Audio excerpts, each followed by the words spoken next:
Hello guys, this is Sci-Fi with Once Upon a Time in Wonderland, episode 9, titled Nothing to Fear. Now, a lot of shows went on a winter break, and so Wonderland returned last night.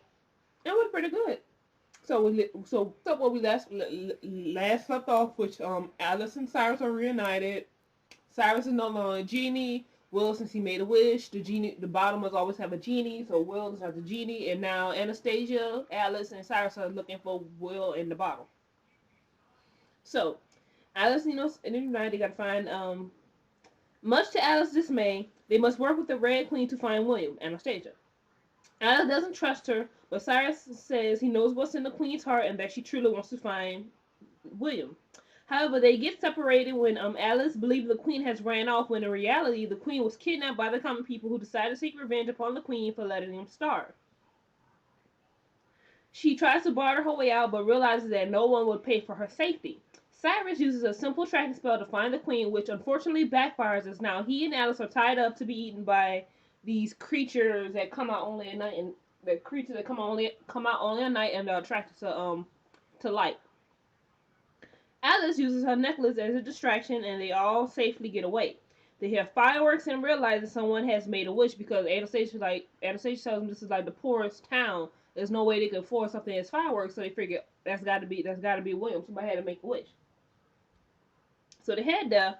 Anastasia heads off while Cyrus stops Alice for a minute to pretty much propose to her. He proposes, gets down on one knee, proposes to her. She says yes. I'm like, yay! I know some people might say Alice is too young, but technically, since she is from Victoria at this time frame, technically she is at that right age to be married. So, yeah.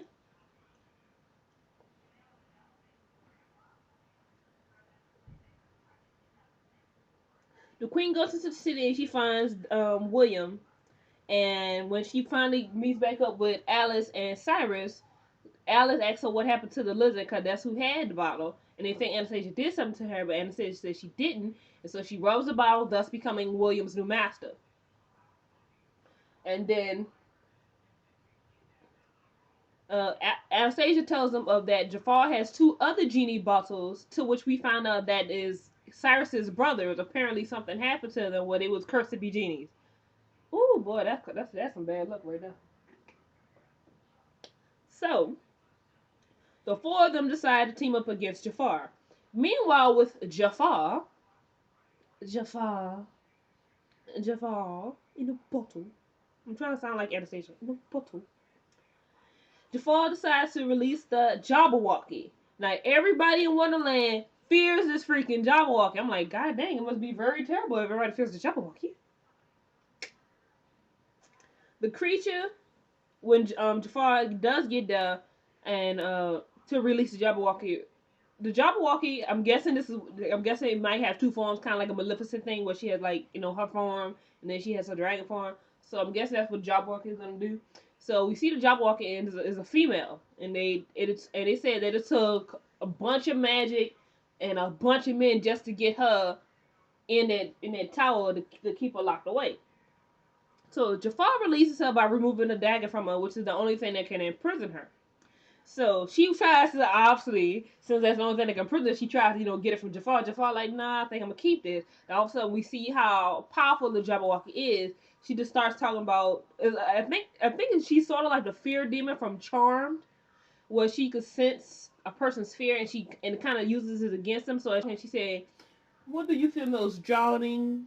When your father tried to drown you," little flashbacks on when Jafar was about to be drowned by, his father, or father's betrayal, which was more. He's like, and he all of a sudden he can't breathe and stuff like that. So she pretty much gave him a taste of how powerful she is.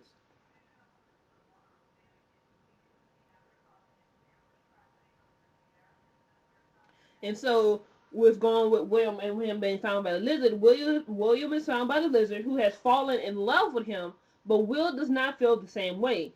And how she dies is that she already made two wishes. Her first wish was really for Will, beer for everybody. The second wish was, apparently they had a party, so that was the second wish. And the second wish was, she had asked Will what does he like in a female, and she said she wants all that. So that's what she wished for. She turned into, because she looks like Robin Hood. You know, in terms of clothing and stuff, you know, not really make up because you know you gotta be in and out, you know, sneaky and stuff. So then she had to, you know, wait a wish. She's all had her hair did. She had her makeup on. The dress was cute though. I love these dresses. The dress was cute. The dress was on point. I could wear that. And so that was her second wish. Her third wish was pretty much an accident, but it cost her life. She she made her third wish. She said, "I wish you would feel anything for me." And she ends up dying. So I'm like, yeah, you gonna feel something now. You gonna feel sorrow and sadness. Nice going. But as Rumpelstiltskin always says, magic always comes with a price. I miss Rumple. Anyway, so that's all for Once Upon a Time in Wonderland, episode 9, Nothing to Fear. I really like the show. I looked online to see if the show has been renewed for a second season. I haven't found anything yet, but some shows have been renewed for other seasons. So I'll keep it updated on my Twitter. So come and rate, subscribe, and I'll see you guys next Thursday for the next episode of Once Upon a Time in Wonderland. Bye.